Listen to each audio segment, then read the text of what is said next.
கேரளாவில் வந்து அவர் ஒரு ரிசீவ் பண்ணி ஒரு விழாவை கூப்பிட்றாங்க. மலையாளத்தில் பேசுறதுக்கு பேசுவாங்கன்னு எதிர்பார்க்குறாங்க. அப்போ எம்ஜிஆர் தமிழை எடுத்துன்னே பேசினார்.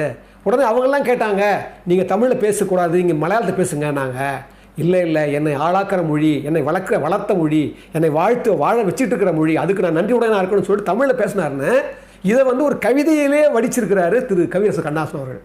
அங்கே போய் கூட தமிழ் தான் பேசுவேன்னு அந்த தமிழுக்காக ஒரு அடையாளத்தை கொடுத்த ஒரு எம்ஜிஆர்னு சொல்லி அவர் குறிப்பிட்டிருக்கிறார்.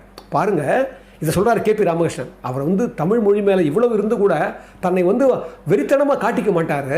அப்படிப்பட்டவர் சினிமாவில் இருக்கிற காலத்தில் கூட யாராவது தமிழ் சரியாக பேசலைன்னா தமிழ் சொல்லிக் கொடுப்பாராம் எம்ஜிஆர். தமிழை கற்றுக்குங்க, தமிழ் நடிக்கிறீங்க, தமிழை வந்து உள்வாங்குங்க, தமிழை புரிஞ்சுக்கிங்கன்னுவார். அதை போலவே திரு மோகன்தாஸ் பின்னால் பாருங்கள், அவருக்கு அன்புக்கு பாத்திரமான தமிழை நல்லா பேச கற்றுக்கிட்ட பிறகு அவரை உளவுத்துறையினுடைய இயக்குனர் ஆக்கினார்.